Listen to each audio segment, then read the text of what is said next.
Vem te escolher. Onde Jesus está, essa vem.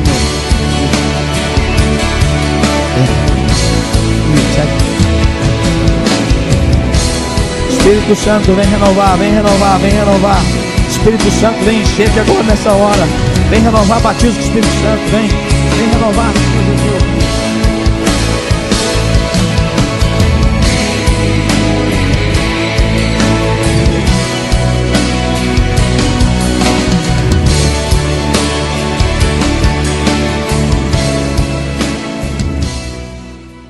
A paz do Senhor, irmãos e irmãs. Amém. Tudo bom com vocês? Amém. Todo mundo feliz na presença de Deus? Amém. Muito bom estar aqui, mais uma vez.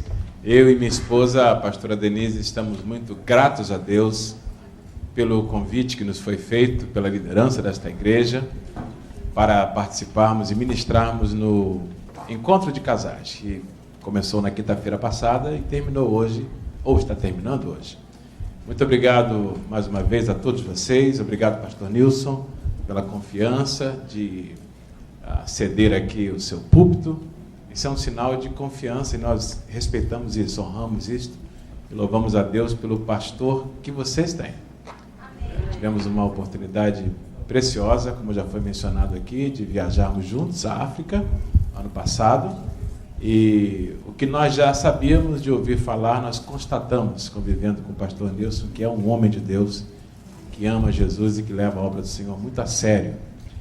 Então eu louvo a Deus pela vida dele, pela vida da pastora Márcia, que também tivemos o privilégio de conhecer, e dos demais obreiros, irmão Jurandir, irmão Roberto, pastor. Tens de dar em nossas mãos sacrifícios e holocaustos que ofereçamos ao Senhor nosso Deus, e também os nossos rebanhos irão conosco.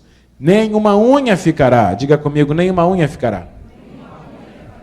Porque deles havemos de tomar para servir ao Senhor nosso Deus, e não sabemos com que havemos de servir ao Senhor, até que cheguemos lá. O Senhor, porém, endureceu o coração de Faraó, e este não quis deixá-los ir. Disse, pois, Faraó a Moisés, retira-te de mim, e guarda-te de que não mais vejas o meu rosto, porque no dia em que vires o meu rosto morrerás. Respondeu-lhe Moisés, bem disseste, nunca mais tornarei eu a ver o teu rosto. Oremos. Bendito Deus, glorificado, santo, maravilhoso é o teu nome. Teu nome está acima de todo nome. Teu nome é bendito como é bendita a tua santa palavra. Nós amamos tua palavra e respeitamos tua palavra. Para nós, ela é o que é, a palavra de Deus.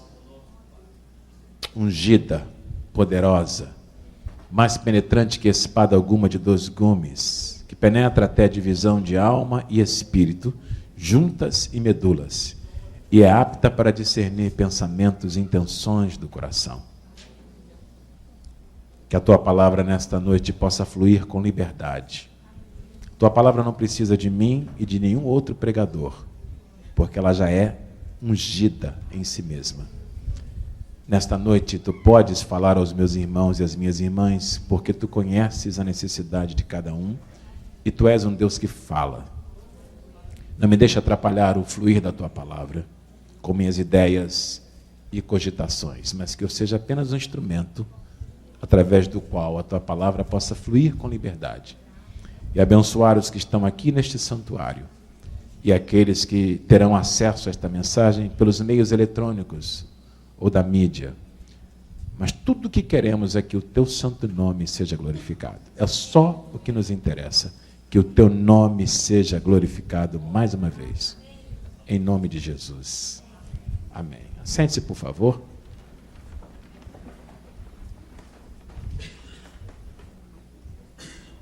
Família é o nosso assunto mais uma vez. Família é o assunto de Deus sempre. Deus é o criador da família.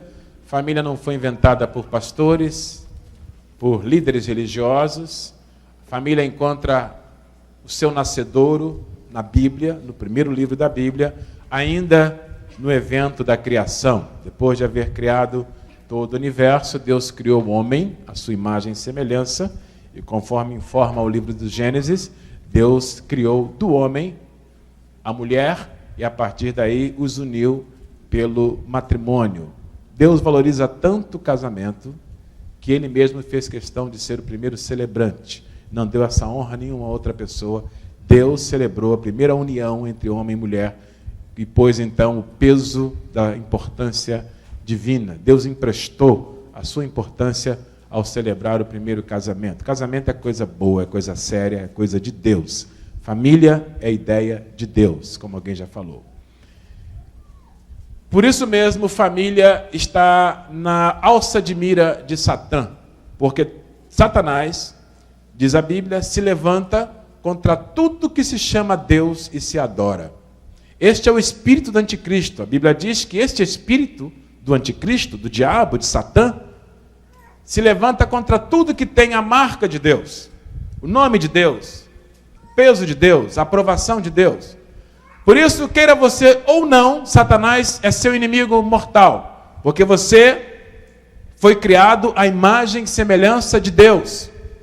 Você tem a marca de Deus em você. Tanto isso é verdade que depois de haver criado todo o universo, pelo poder da sua palavra, Deus criou o homem do pó da terra, soprando nele o fôlego de vida. Deus então tomou do barro e manuseou a argila com as suas próprias mãos. Então o homem não foi criado apenas com a palavra de Deus, mas com o próprio toque da mão de Deus. Por isso o ser humano está, como eu disse, na alça de mira de Satã, porque ele tem, seja ele salvo ou não, o ser humano foi criado à imagem e semelhança de Deus. Quando o homem se converte, então, esta tensão se torna ainda mais agravada, porque além de ser imagem e semelhança de Deus, o crente passa a ser filho e filha de Deus, através do sangue de Jesus Cristo. E isso então faz com que Satanás tenha por essa pessoa uma aversão ainda maior. Quando esse homem ou esta mulher de Deus resolvem se casar, entram debaixo do pacto, da aliança do casamento que foi criado por Deus, e agora, além de ser imagem e semelhança de Deus, além de serem filhos e filhas de Deus, passam a ser casados, em nome do Pai, do Filho e do Espírito Santo. Então você pode ter uma ideia o porquê o casamento é tão odiado pelo inferno. E por que o casamento está constantemente debaixo de ataques tão agudos por parte de Satanás. Família está na alça de mira de Satã, porque família é ideia de Deus. Faraó aparece nesse texto como um tipo de Satã. A tipologia bíblica identifica pessoas no Antigo e no Novo Testamento que assumem posturas que acabam fazendo delas tipos, modelos, exemplos de alguma coisa maior do que elas. Nesse caso, o Faraó torna-se aqui um tipo, um modelo da maneira como Satã opera. Você se lembra da história? O povo de Israel acabou parando no Egito, habitando no Egito por muitos anos, e no Egito se multiplicaram, cresceram, se reproduziram, tornaram-se, na verdade, uma grande nação escrava dentro do Egito. Até o dia em que o Senhor levantou Moisés, o seu servo, e por intermédio de Moisés, o Senhor então começou o projeto de libertar Israel da escravidão do Egito. Moisés vai a Faraó, juntamente com seu irmão de sangue Arão, e Moisés comunica a Faraó, rei do Egito, a palavra de Deus, e a palavra é forte, é certa e é definitiva. Faraó, deixe ir o meu povo. O tempo da escravidão acabou, eu me levantei para libertar o meu povo do Egito. Tenho ouvido o seu clamor, tenho visto o seu sofrimento, tenho visto como os filhos de Israel trabalham noite e dia fabricando tijolos para construir as grandes construções do Egito. E a hora chegou para que o cativeiro do meu povo acabe. Os historiadores chegam a dizer que, nesta época, os hebreus, os filhos de Israel, trabalhavam tão duramente no fabrico de tijolos para a construção das construções do Egito, que eles tinham o corpo coberto, as roupas cobertas de argila, e esta argila, ela endurecia ao calor do sol, e era como se os filhos de Israel andassem como que com roupas de metal e de aço. Era assim que eles tinham que trabalhar, com roupas endurecidas, e sem se alimentar direito, sem comer direito, sem descansar direito. Trabalhavam naquelas roupas endurecidas, com dificuldades para se mover, e viveram essa humilhação por muitos anos, até que o Senhor finalmente disse, basta.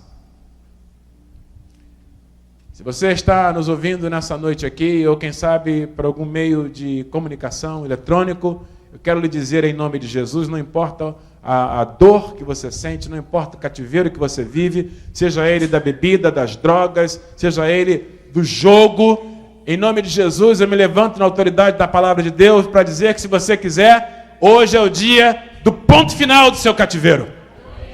Não importa como Satã venha dominando você. O Filho de Deus, Jesus Cristo, se manifestou para desfazer as obras do diabo. E se o Filho vos libertar, verdadeiramente sereis livres. Diz a palavra de Deus que não mente. O Senhor se levantou então por intermédio de Moisés e disse a Faraó, chega, deixa ir o meu povo para que me sirva. Acabou o cativeiro. Ao ouvir esta palavra, Faraó reagiu com dureza. A Bíblia diz que Deus endureceu o coração de Faraó, de modo que Faraó não aqueceu, não cedeu à ordem divina. Afinal de contas, a essa altura, os filhos de Israel que trabalhavam como escravos no Egito eram mais de 600 mil pessoas.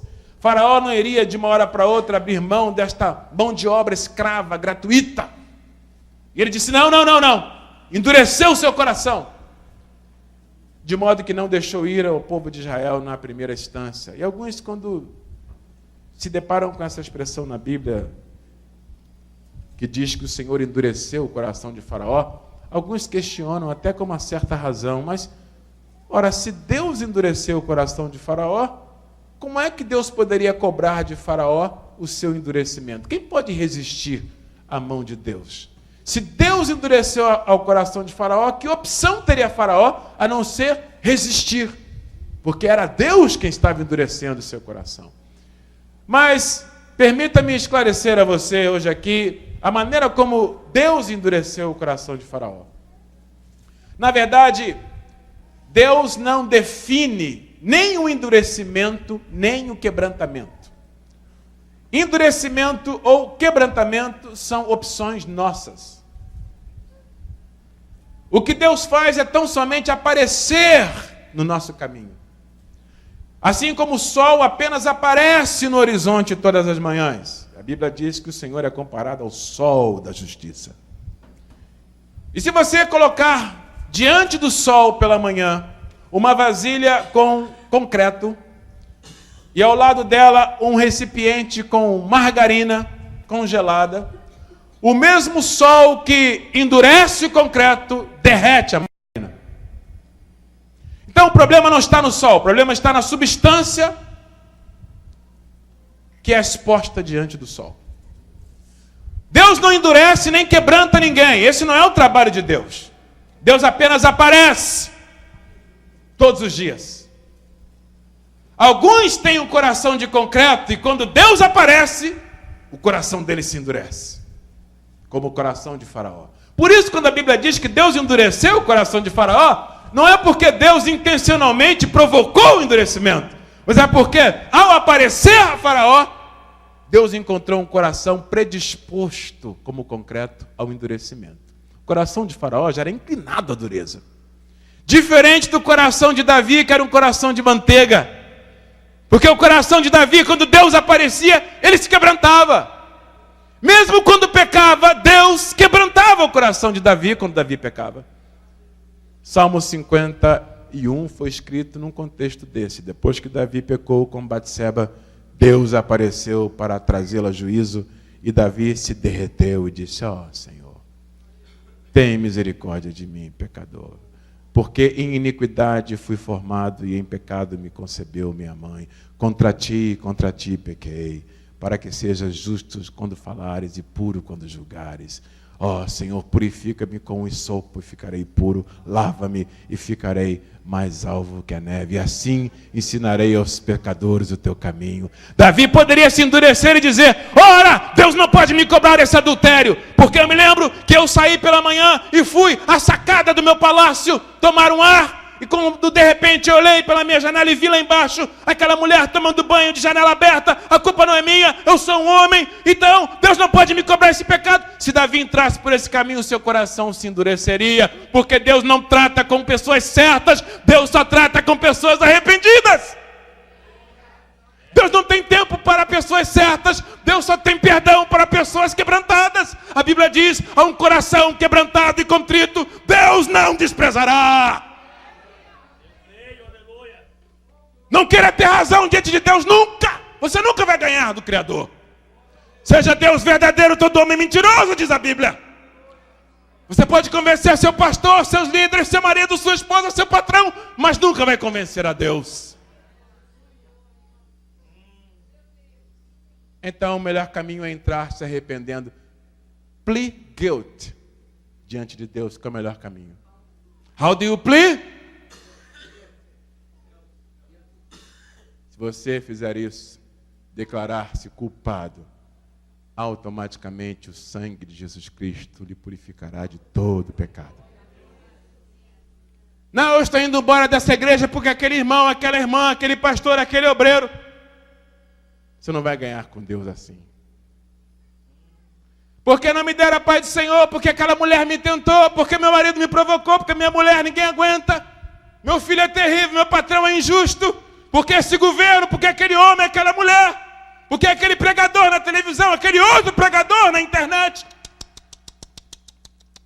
Deus não trata com pessoas que têm razão, Deus só trata com pessoas arrependidas. Oh, maravilhoso Deus, aleluia. Você é daqueles que quando Deus aparece no seu caminho, se quebranta ou se endurece? Eu tenho certeza que estou pregando a uma igreja quebrantada na presença de Deus. Oh, Jesus. O arrependido é justificado pelo sangue de Jesus. Jesus só é advogado de quem entrega a causa na mão dele e diz: Senhor, tem misericórdia de mim, pecador. A esse Jesus, o advogado divino, pega pela mão, comparece diante do Pai e diz: Pai, esse entregou a causa dele nas minhas mãos. Eu sou o advogado dele. Eu vou defendê-lo.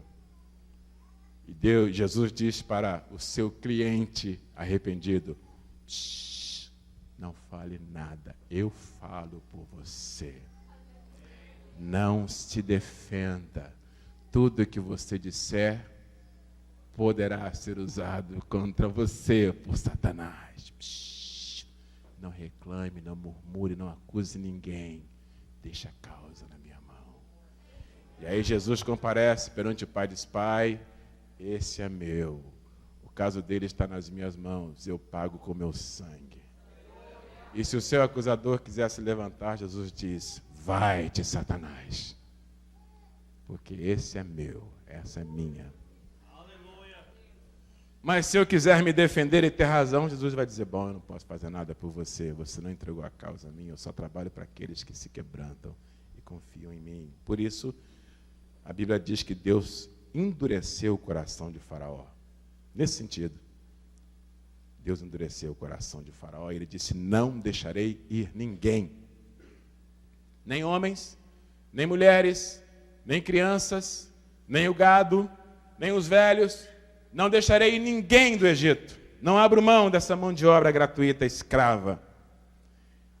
Curioso que a essa altura o Senhor já havia enviado 7 pragas sobre o Egito. Por intermédio de Moisés e de Arão, o Senhor já havia derramado 7 pragas terríveis e o Egito já estava praticamente devastado. Mesmo assim, o coração de Faraó permaneceu endurecido. Até que finalmente Moisés e Arão aparecem mais uma vez diante de Faraó para dizer o seguinte: Veja no verso 8, no final do verso.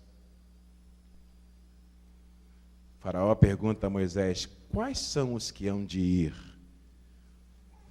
Quais são os que irão embora do Egito para celebrar uma festa ao Senhor? Quem vai?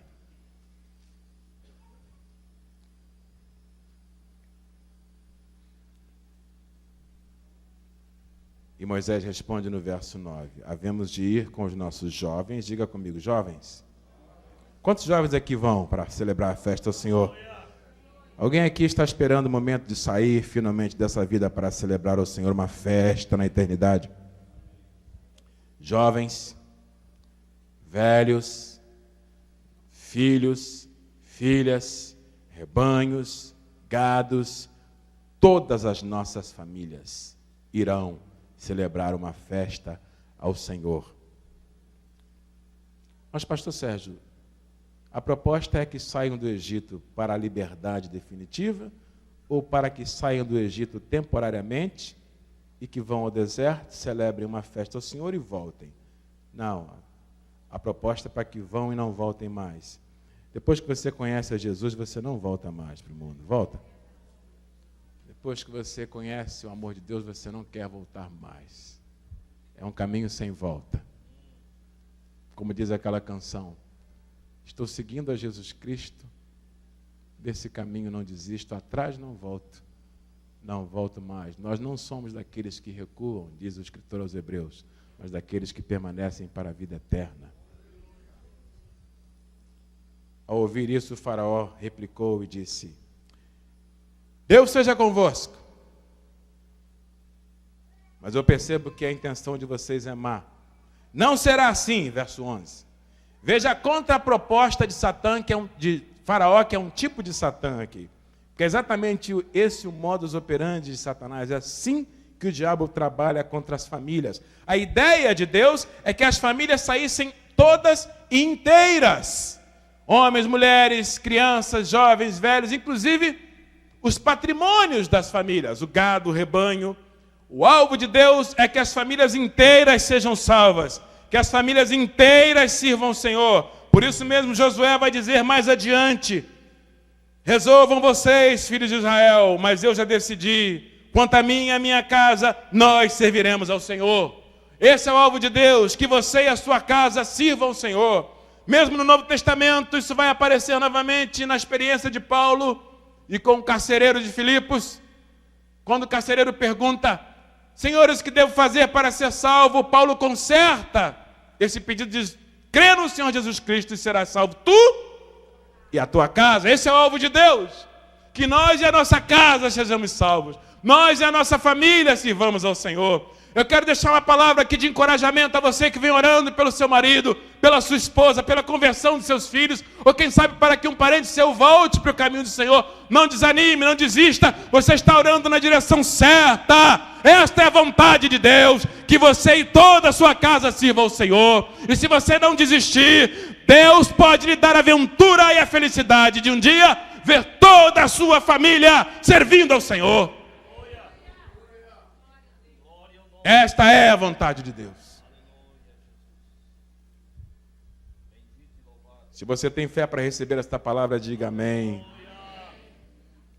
Este não é, no entanto, o plano de Satã, tipificado por Faraó. Não. Não será assim.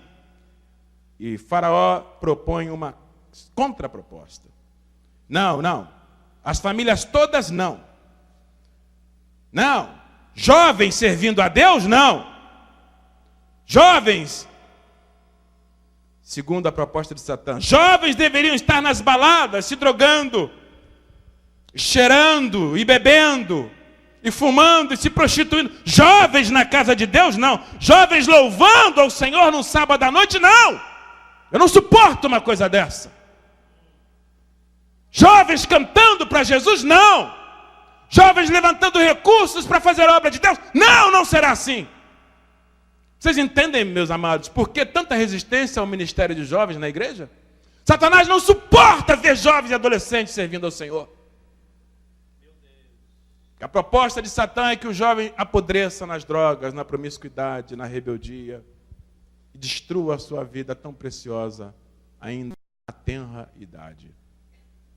Por isso a contraproposta de Faraó vem carregada de indignação. Não, não será assim. Jovem servindo a Deus, não. E Faraó continua. Mulheres servindo a Deus, esposas, não. Não. Mulheres santas de Deus, mulheres consagradas ao Senhor, mulheres adorando a Jesus, não. Eu não suporto ver mulheres seguindo a Jesus.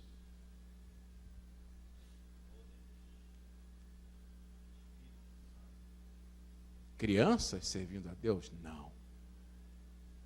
Eu não suporto ver crianças adorando a Jesus. Estava conversando em outro momento com o pastor Nilson sobre experiências que tive ano passado, ano retrasado. Por 2 anos seguidos, eu vou pela 3ª vez agora em 2012 ao Haiti. Deus colocou um peso no meu coração pelo Haiti. Fui a primeira vez em 2010 e quando sobrevoava o aeroporto de Port-au-Prince, antes de aterrissar, ainda no ar, no avião, Deus falou algo no meu coração que me estremeceu profundamente. Deus disse, eu quero que você adote esse país. E eu comecei a chorar como uma criança no avião. Eu disse, meu Deus, o Senhor está pedindo uma coisa de mim que eu não tenho como fazer. Quem sou eu para adotar uma criança, quanto mais uma nação?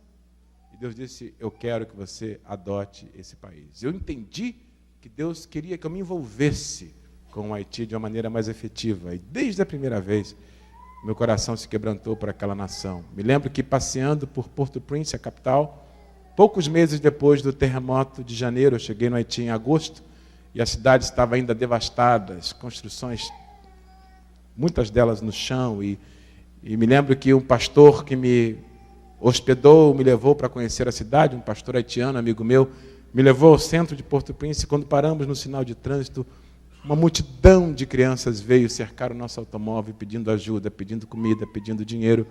E eu não aguentei, me quebrantei, comecei a chorar no automóvel, vendo aquelas crianças pequeninas, muitas delas amputadas, sem alguns dos seus membros, órfãs. O Haiti tem 60 mil crianças órfãs na cidade depois do terremoto de 2010. E eu vejo crianças assim, quando vou ao Brasil, quando vamos à África, não é diferente. Me lembro dos meninos talibês vindo a nós, pedindo ajuda, pedindo algum tipo de recurso, sendo explorados pelos seus líderes religiosos. Satanás tem um quê? Um desejo de escravizar crianças, de destruir crianças. Por isso que Jesus amava crianças. Diz a Bíblia que ele tomava as crianças nos braços, impunha-lhes as mãos e as abençoava e dizia, deixa que elas venham a mim e não as impeçais, porque delas é o reino dos céus.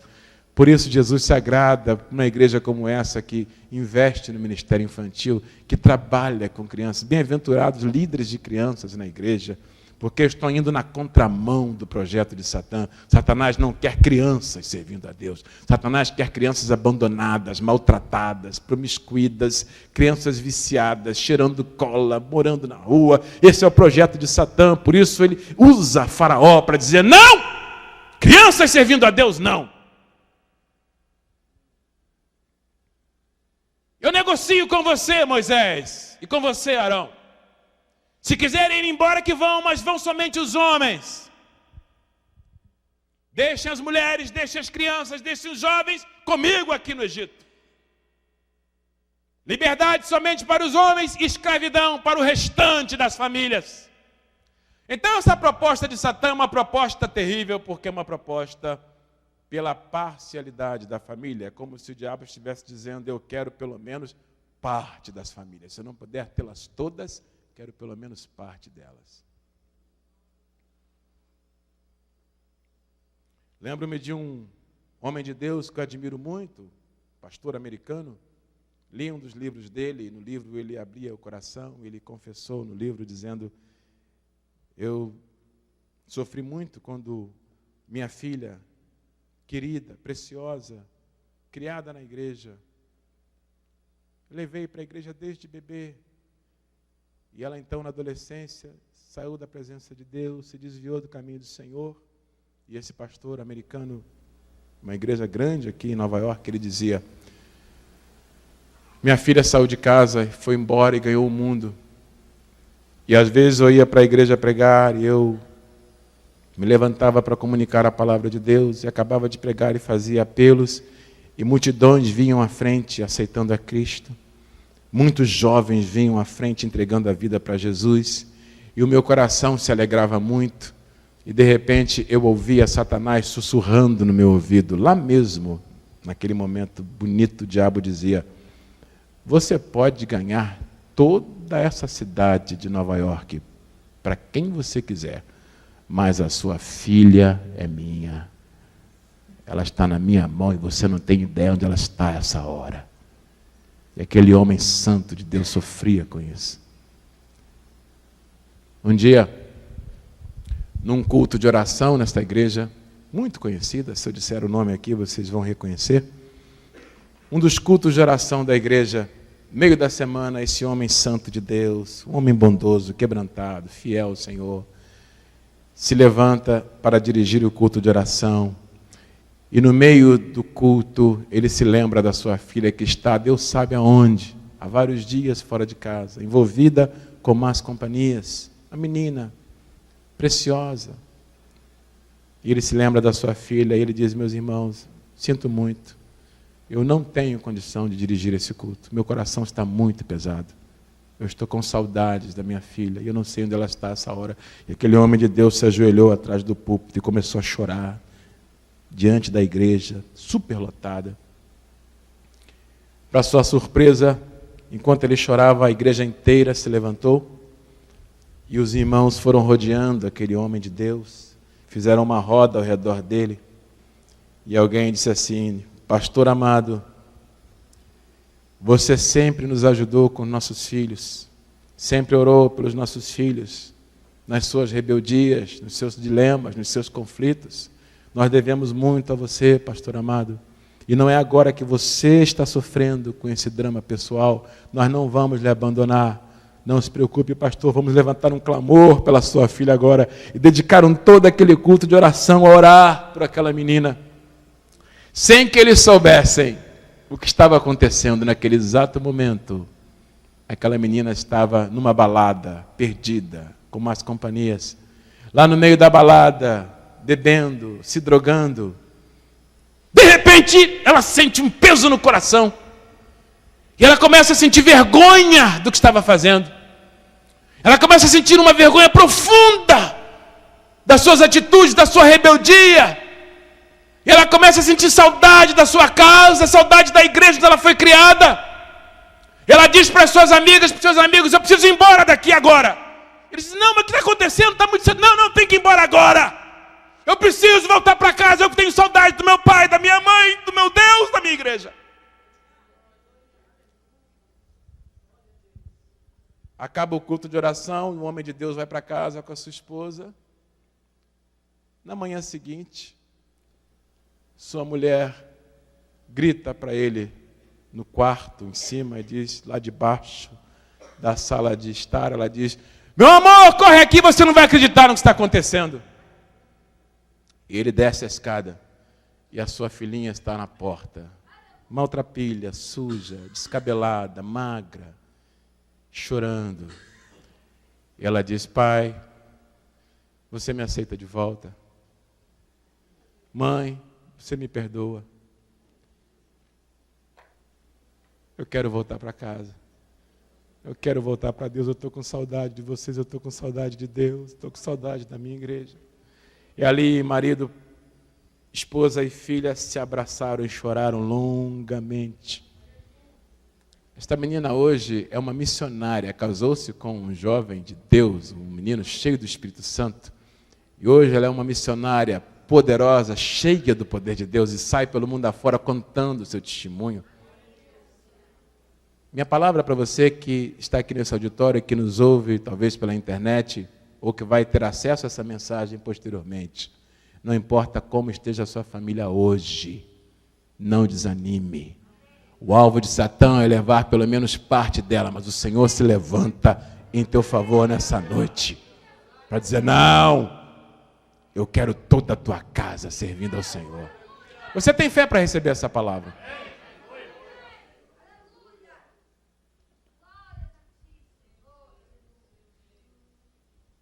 Bendito seja o nome do Senhor.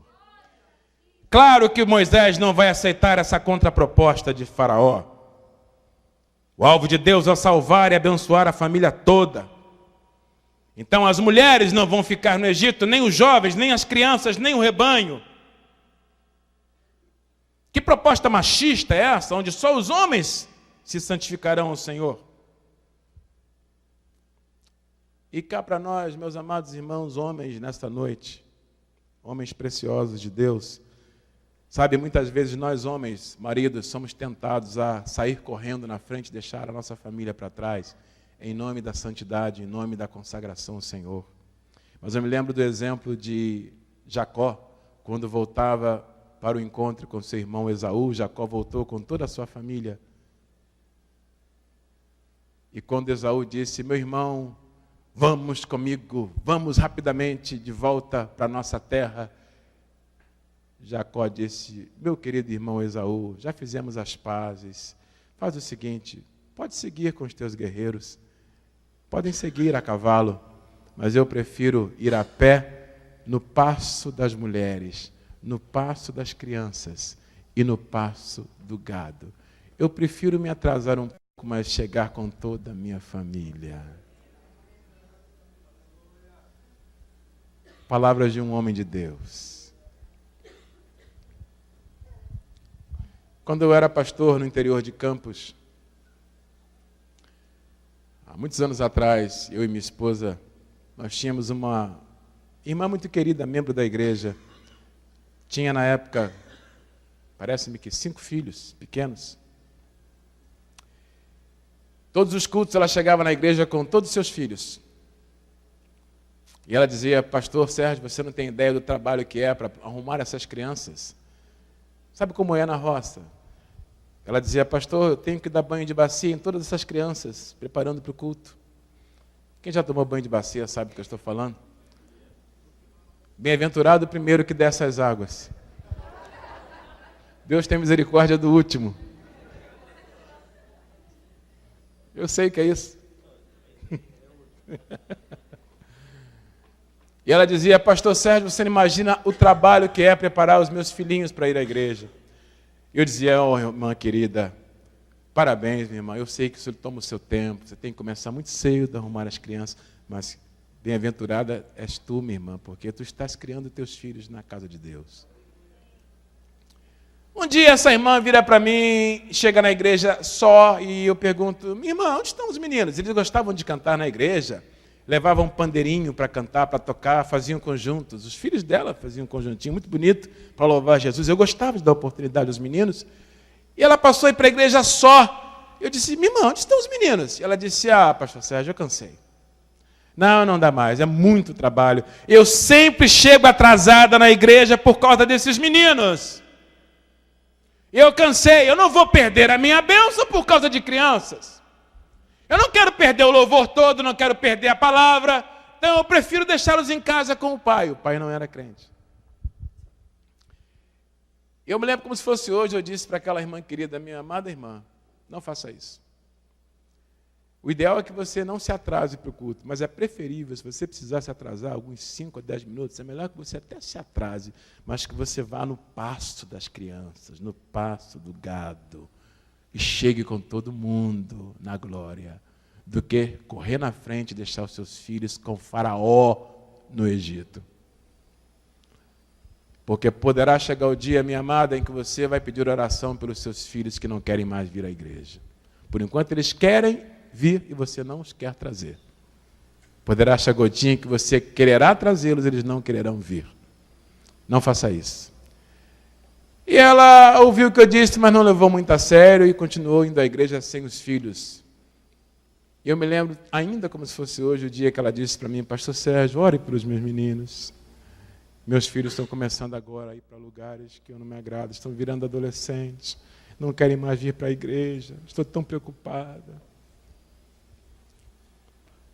Então essa proposta de que só os homens vão adorar o Senhor é uma proposta machista e diabólica, porque nós homens somos cabeça da nossa família, somos sacerdotes do nosso lar, e nós vamos entrar na glória com nossas esposas e com nossos filhos. Quantos homens de Deus podem dizer amém para essa palavra e dar um glória a Deus bem forte?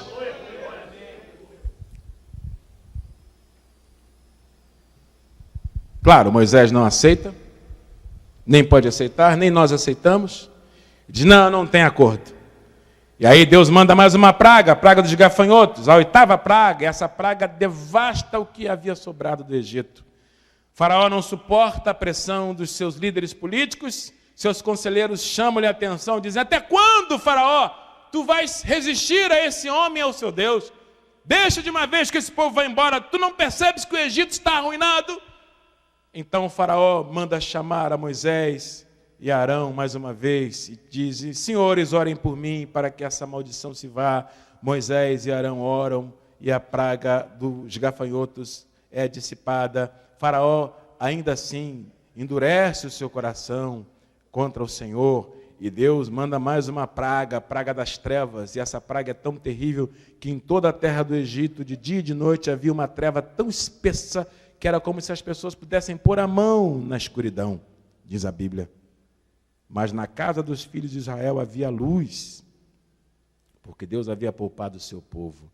Finalmente, verso 24, e eu já estou terminando, Faraó chama Moisés e faz uma outra proposta. Então Faraó chamou a Moisés e lhe disse, ide servir ao Senhor. Mas eu tenho uma outra proposta. Fiquem somente os vossos rebanhos e o vosso gado. As crianças podem ir também convosco. Primeiramente, Satanás deseja escravizar famílias inteiras. Se não conseguir, tentará escravizar parte das famílias. Se por último não conseguir, tentará sabotar o culto das famílias. Porque o gado é muito mais do que provisão financeira, é muito mais do que recurso financeiro. Numa cultura agropecuária, gado significava reservas das famílias. Era como uma poupança ambulante, era como uma conta bancária que comia grama. Era isso que o gado significava. Sim, senhores, o gado significava exatamente isso. Era dinheiro ambulante, dinheiro sendo transportado numa cultura nômade, de um lugar para o outro. No gado estava o dinheiro dos filhos de Israel. Muito mais do que isso, no entanto, o gado também simbolizava o culto das famílias de Israel ao Senhor. Porque nesse momento Deus requeria do seu povo sacrifícios de animais, sacrifícios de gado, sacrifícios de ofertas alçadas ao Senhor, ofertas de animais mortos. Era essa a cultura reinante, até que futuramente Jesus morre no Calvário para se tornar o Cordeiro de Deus que tira o pecado do mundo. A partir daí, não se requer nem se aceita mais sacrifícios de animais, porque Jesus é o sacrifício único e definitivo. No entanto, nesse momento, antes que Jesus se tornasse o Cordeiro de Deus que tira o pecado do mundo, Deus requeria e aceitava e exigia que as famílias ofertassem alguns dos seus animais como oferta. Moisés entende isso, entende que a proposta de Faraó é uma proposta perigosa, é uma proposta que tenta sabotar o culto. Ora, se os animais podem ser oferecidos como oferta, como culto a Deus, deixar o gado todo no Egito significa mais do que perder dinheiro, significa abrir mão das nossas ofertas ao Senhor, das ofertas das famílias ao Senhor.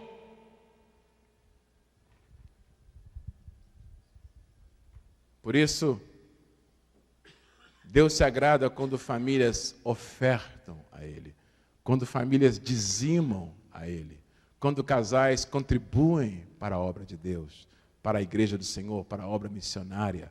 Quando fazemos isso, sabe o que estamos fazendo? Estamos trazendo parte do nosso gado ao Senhor. É isso que estamos fazendo. O dinheiro que colocamos nas nossas salvas hoje aqui, no gasofilácio da igreja, nada mais é do que o nosso gado. Se vivêssemos nessa época do Antigo Testamento, nós não traríamos dinheiro. Traríamos vaca, boi, carneiro, ovelha. Em algumas culturas até hoje é assim. Pastor Nilson se lembra disso? Lá na África, os irmãos plantam e trazem dízimo do produto da sua colheita. Não trazem espécime, mas trazem grãos. No Antigo Testamento era assim. Os animais eram garantia de culto a Deus, garantia de oferta constante a Deus. Por isso, Moisés percebe a astúcia dessa proposta e recusa. Porque essa proposta tem como finalidade roubar o culto das famílias. Impedir que as famílias cultuem e adorem a Deus. Por isso Moisés vai dizer, e aqui eu vou concluir, no verso de número 25, respondeu Moisés também, não, faraó. Essa proposta parece boa, melhor do que as outras, mas ela também é abominável. Nem nossos jovens ficarão no Egito, nem nossas crianças, nem nossas esposas, nem os maridos, nem os idosos, e nem tampouco o nosso gado. Nosso gado é oferta ao Senhor, nosso gado é dízimo, nosso gado é contribuição, nosso gado é louvor, nosso gado são canções de adoração ao Senhor, nosso gado é a nossa vigília, nosso gado são os nossos congressos, nosso gado é a nossa oferta, é o nosso canto, é a nossa adoração, Todo-Poderoso. E ele não permanecerá no Egito. Muito pelo contrário, faraó. Não somente nosso gado irá conosco, como tu também aumentarás o nosso gado. Tu mesmo nos darás do teu próprio gado animais que ofereçamos ao Senhor. Quanta ousadia do homem de Deus. Verso 26, e também os nossos rebanhos irão conosco. Nenhuma unha ficará, diga comigo, nenhuma unha ficará. Nenhuma unha ficará. Porque deles havemos de tomar para servir ao Senhor nosso Deus. Afinal de contas, não sabemos, até que cheguemos lá, com que havemos de servir ao Senhor. Se com essa vaca, se com aquele boi, se com aquele carneiro, não sabemos o que o Senhor pedirá de nós. O nosso culto é ao Senhor, o Senhor é o dono do nosso culto. Quando nós começamos um culto, não começamos aleatoriamente. Nossos dirigentes de culto costumam gastar tempo em oração antes do culto, durante a semana, perguntando ao Senhor, qual é a ovelha que o Senhor quer, qual é a vaca que o Senhor quer, qual é o boi que o Senhor quer. O Senhor quer aquela vaquinha Filomena, o Senhor quer a vaquinha Gertrudes, porque tu és o dono do ouro e da prata, de todo o gado, dos animais, tu vais querer e vais ter o que tu quiseres, Senhor. Por isso os dirigentes de louvores não trabalham aleatoriamente. Eles gastam tempo em jejum e oração, perguntando, Senhor, qual é o culto, qual é o corinho, qual é o hino que o Senhor quer? Porque o culto não é para nós, o culto é teu. É para a tua glória e para o teu prazer. Há pouco tempo, uma irmã querida na nossa igreja, em Bridgeport, no meio do louvor, enquanto o líder de louvor ministrava, ela disse assim, eu não gosto desse corinho. E a serva de Deus que estava do lado dela, muito consagrada, disse assim, who cares? It's not about you. Não é para você o culto, e daí? Se você gosta ou não, não faz a menor diferença. Pergunte se o Senhor que está recebendo o culto, o que é que ele acha dessa canção? Porque o culto é dele e é para ele. Eu não gosto dessa música, não. Essa música é muito velha, esse corinho é muito animado, esse pessoal pula muito, dança muito, esse pessoal é muito parado, não fala nada. Who cares? It's not about you. O culto não é nosso, o culto é do Senhor. Vire para a pessoa que está perto de você com muito carinho e diga assim, esta palavra só pode ser para você.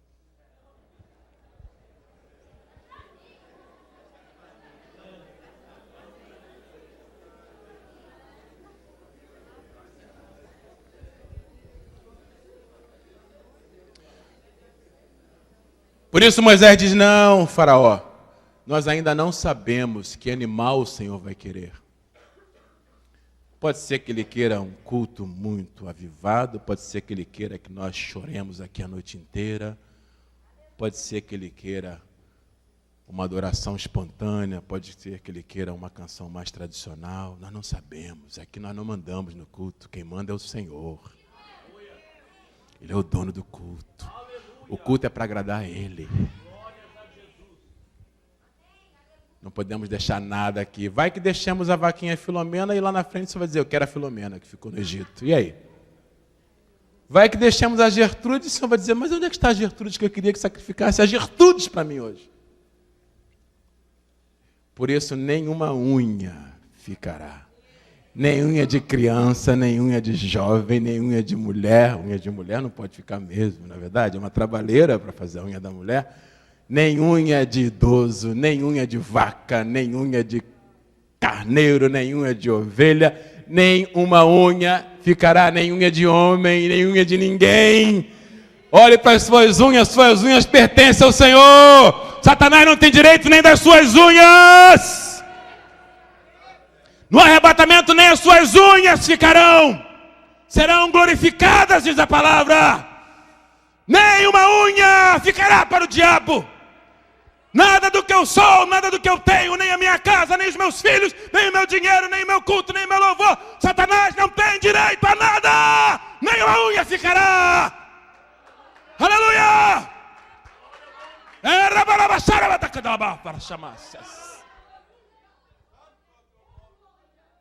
Nem uma unha, nem uma unha, nem uma unha para o diabo.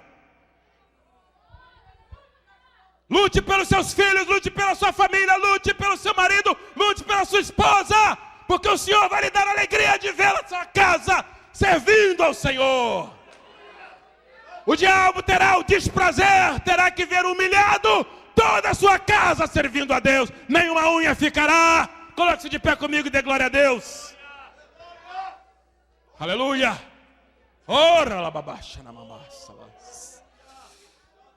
Anda catalababaixa nas. Eu sei que está difícil, meu irmão, minha irmã, aguenta firme. O Senhor se levantará em teu favor, como se levantou através de Moisés. Deus vai salvar a sua família. Ah, pastor, mas você não sabe como a minha filha está, pastor. Não importa, o Senhor é poderoso para trazer dos 4 cantos da terra os seus filhos. Ah, pastor, meu marido está cada vez mais rebelde, não desanime. Deus ama o seu marido, rebelde ou não. Pastor, meu casamento está arruinado, está estremecido, eu acho que nós vamos nos divorciar. Não desista. Nem uma unha ficará.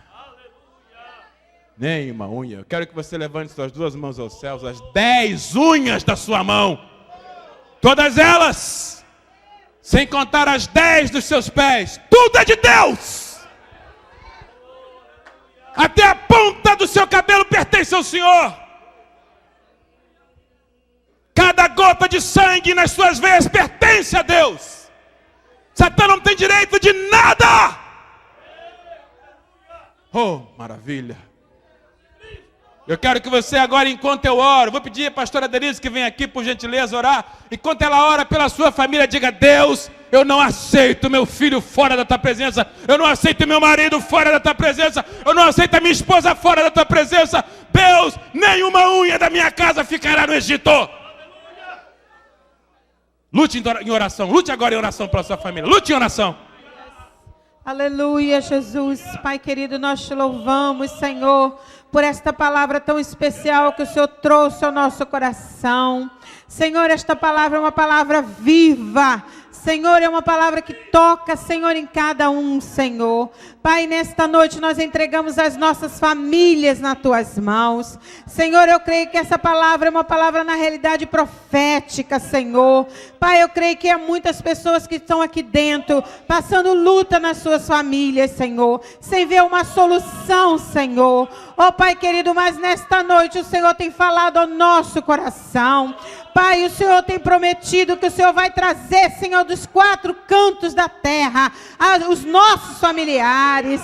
Pai querido, o Senhor vai trazer a conversão. conversão, o Senhor vai trazer o arrependimento, o Senhor vai fazer a obra que só o Senhor pode fazer, Pai. E nós declaramos nesta noite diante de Ti, Senhor, nenhuma unha vai ficar, Senhor, no mundo, nenhuma unha vai ser perdida para Satanás, Senhor. Tudo que nós temos, tudo que somos, a nossa família pertence ao Senhor. Pai querido, o Senhor nesta hora, Pai, está tomando nas Tuas mãos todas as famílias aqui representadas, Pai, Senhor, e as lutas que cada um tem passado, o Senhor vai transformar em vitória, em bênção, Senhor. Onde cantas chomanaias deremantos. Pai, eu creio, Senhor, que a partir da próxima semana mesmo, neste lugar haverá testemunhos, Senhor, testemunho das coisas grandes que o Senhor vai começar a realizar, ou que o Senhor já está começando a realizar. Pai, Tu és o nosso Deus, Senhor. Tu és o nosso Senhor. Tu és tudo para nós. Tu és o Senhor das nossas famílias. Queremos declarar nesta noite, Tu és o Senhor das nossas famílias. Rendemos a Ti, Senhor. Rendemos a Ti os nossos familiares, as nossas vidas, as nossas casas, os nossos pertences, a nossa conta bancária, Senhor. Tudo que temos conseguido, Pai, conquistado, seja aqui, seja no Brasil, seja em outro lugar, colocamos tudo a Teus pés, rendemos a Ti louvores, honras, glórias, Senhor, porque somente a Ti é devido, Pai. Ó Senhor, e já queremos Te louvar pela obra que o Senhor começou nesta noite e por aquilo que o Senhor vai fazer, Senhor, trazendo cada um dos nossos familiares rendido a Teus pés. Nós vamos poder, Senhor, declarar diante de Ti: eu e a minha casa serviremos ao Senhor, Pai. Muito obrigado, Senhor. Honras, glórias, louvores, adoração ao Teu nome, em nome de Jesus, Pai. Amém, Jesus, amém. Milagres em nome de Jesus, milagres em nome de Jesus. O Espírito Santo vai tocando agora em nome de Jesus. Todo o corpo será tocado pelo poder do nome de Jesus. Pai, restaura as famílias, restaura os lares, os filhos, ó Deus. Nós servimos a um Deus que pode todas as coisas. Nós servimos um Deus que pode todas as coisas. Como lemos na palavra nessa noite, de onde me virá o socorro? O socorro vem do Senhor que criou os céus e a terra. Meu socorro vem do Senhor que criou os céus e a terra. Um Deus que não dorme, de dia e de noite vigia para guardar os seus. Espírito Santo, ministramos libertação, cura, salvação nessa noite, em nome de Jesus. Em nome de Jesus. Glórias a Deus. Receba a tua cura. Deus fala assim: eu estou curado pelo poder do nome de Jesus. Deus está aqui nessa noite. Já agradecemos ao Senhor nessa noite, né? E foi um final de semana bem assim proveitoso, né? Trabalhos. Mais um anúncio? Ah, é. Quem encontrou um iPhone aí? Por favor, quem achou o iPhone? Quem achou o iPhone, por favor? Vamos entregar. É aquele lá? Já achou.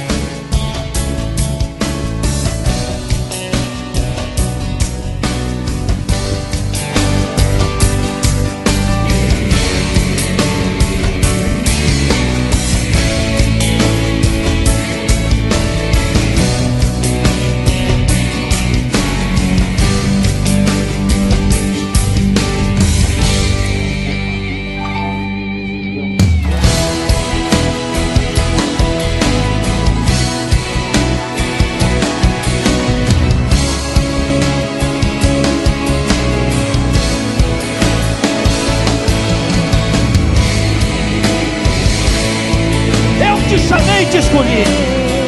Onde Jesus está, você sabe bem, meu.